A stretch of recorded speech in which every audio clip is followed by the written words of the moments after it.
Greeting and welcome to the Intensive Success Secrets.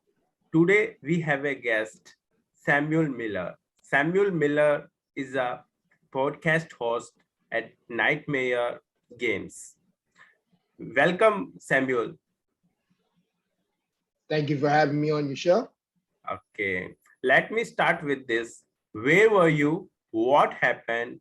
Who were you surrounded with that inspired you to do what you do today? Well, actually, I was actually by myself in my apartment thinking about it. It was during the COVID lockdowns.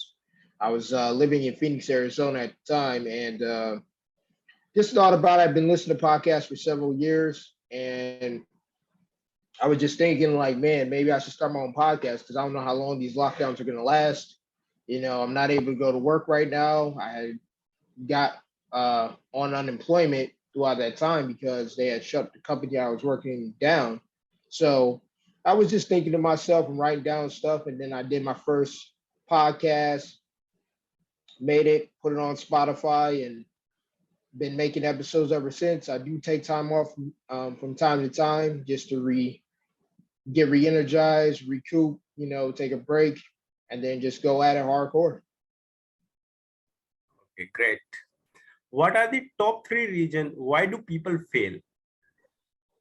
Top three reasons. Number one, they don't believe in themselves. Number two, they listen to negative people around them. And number three, they're scared that they might fail. So they don't let their idea get past their front door. Wow, wonderful. What is your greatest failure story? What did you learn and how did you recover from it? Well, my greatest failure story was when I became homeless. 2015, I had ran out of money. I was living a high-paying lifestyle when I first got to Arizona. For the first 2 years, I got there in 2012. By 2015, I was out of money.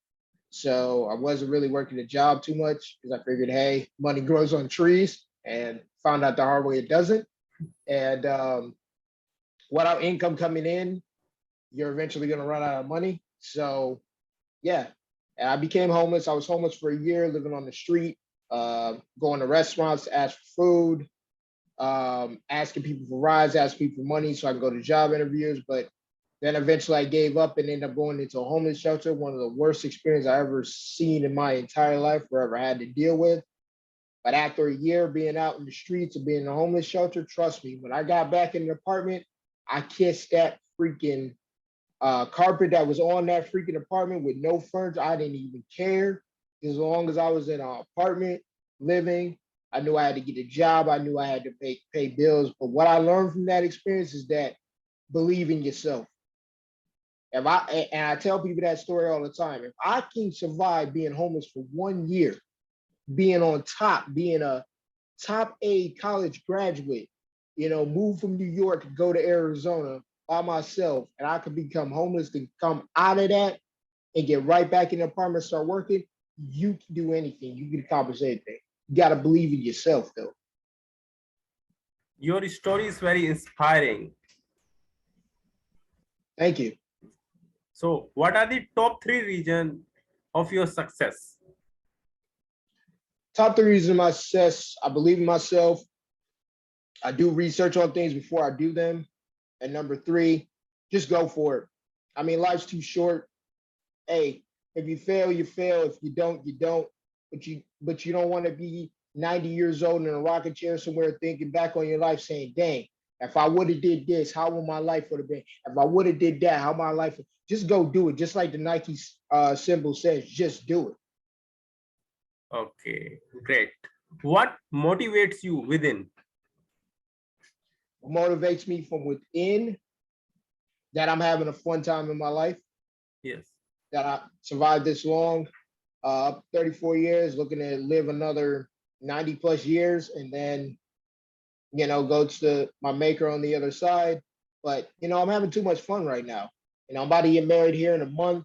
So to my wife, and I'm just excited, man. It's just a fun time right now. Even though I know a lot of people have suffered from COVID, I know a lot of people, inflation is out of control in the United States. I don't know where you are, but in the United States, gas prices are completely out of bounds. and they're going to go higher. Inflation is going to go higher. So it's just a crazy time right now, but I'm having fun. Okay, great. What is your company motto?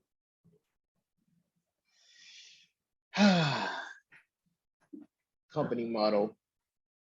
I never really thought about one. Okay, no issue.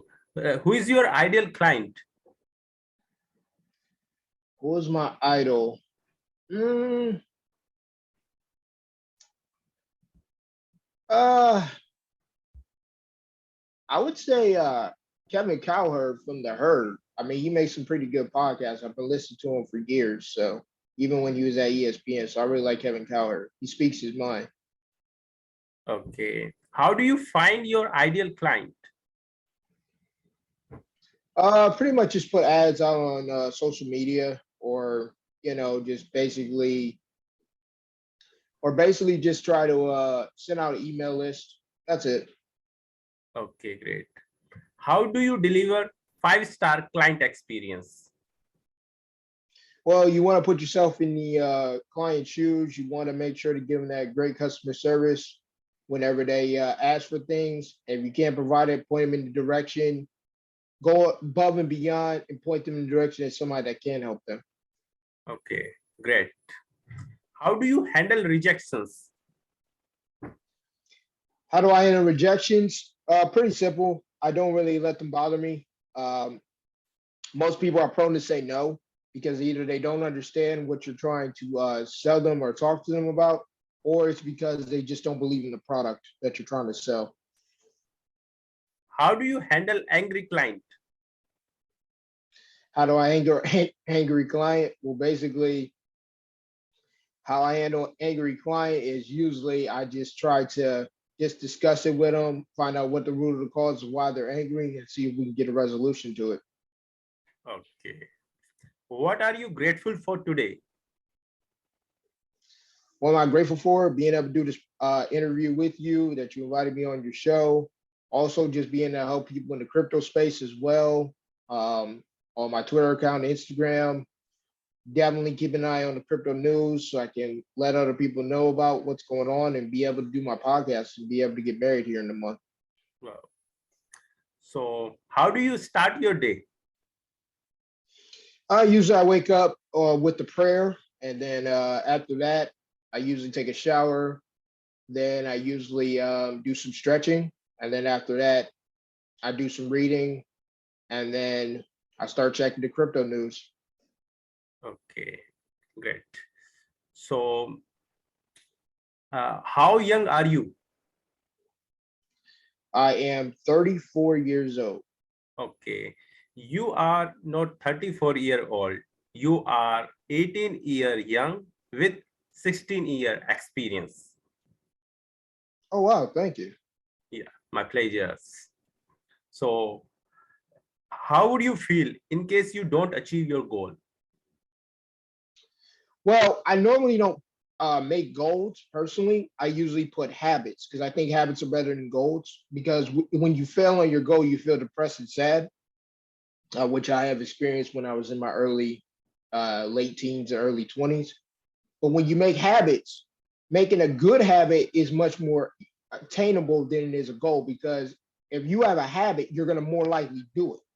But if you have a goal and let's say you don't feel like doing it that day, then ultimately you're going to fail your goal because you're letting procrastination creep in. But see, when you have a habit, you're going to do it regardless because it's part of your normal habit. How do you make habit? Habit usually takes about 21 days to do, according to the science, if you trust the science. But for me, great habit is something routine that you do every single day. So for me, like I said, I start with a prayer, I take a shower. That's my habit. So that is like a repetition I'm going to do every single day, regardless of what the circumstance may be. Unless there's some catastrophic experience where I can't do it, then ultimately if you were here right now, you would have saw me this morning, get up, pray, get up from praying, go into the bathroom, get my clothes I'm going to change in, go into the shower, and it's almost like robotic, but I'm just being normal, just being myself. Okay. How do you overcome challenge life throw at you? You just gotta take it on the chin. You gotta take it as it comes. Life is always gonna throw challenges at you from the day you're born to the day you hit the graveyard. So you just gotta take it, man. I mean, yeah, you try to avoid some challenges, but you can't avoid most to 99% of challenges that life's gonna throw at you. So you just gotta deal with it. Okay, great. So, who is your living mentor right now? Can you repeat that question? Who is your living mentor? I don't have a living mentor. I don't believe in mentorships. Okay, great. So, which is your favorite book? My favorite book would be, I don't know if you can see that. You probably can't, but it's called The Great Narrative by Klaus Schwab, for a better future. Okay, so could you tell 3 points of that book? 3 points of this book. So basically, The Great Narrative is about how we're going to go to a post-COVID era, what the things we need to do to make sure our world has changed forever so we don't ever have to face a pandemic like the magnitude of COVID again. So they talk about environmental, social change, and also economic changes. So environmental change, we definitely need to go be more, excuse me, more energy efficient. So driving driverless cars, eco-friendly cars, get rid of these gas cars. We definitely need to take carbon out of the atmosphere and make sure the ice coated caps don't melt all the way, or otherwise we're gonna have a massive flood. They also talk about social change, with Black Lives Matter, Antifa, the Trump supporters. We definitely need to come together as one and stop separating ourselves from group and being so tribal, which is part of our nature. And then number 3 is the what I say, the political side, which basically means we need to definitely go into a one world government. I mean, I don't agree with everything that book says, but I can see some of their points though. Okay. What advice you will give younger yourself? What I give my younger self advice, I would tell him, don't give up on your dreams. Make sure you have at least a part-time job so you can have income coming in so you don't run out of money. Also, invest your money and get assets. Assets, whether that be gold and silver, physical gold and silver, paper assets like stocks or REITs, real estate investment trust, or buy crypto. Okay, great. So, what would you like to say about your guest experience on this show? I would say my guest experience was amazing, and hopefully you will have me back on your show at some point and we can discuss more. Okay. What is your final word? Final word is take this crisis as an opportunity to better yourself as far as spiritual, physically, and investing wise. Take your time to study the markets, put your money in. I know it's very volatile right now. I know we're seeing the markets go down. I know they're in red, but this is where millionaires are made during bear markets. So load up, sit back, relax, and watch the rest of these next 5 to 7 years go by, because I'm telling you, I'm not guaranteeing this, but we've seen this play over and over throughout history. You can go back and look all the way back to the 30s, even before that. Millionaires are made during bear markets. Okay. So, thanks, Samuel, for sharing your wisdom with us. On the behalf of our community and team, we really appreciate you. Until the next time, all good wishes to you. Thank you.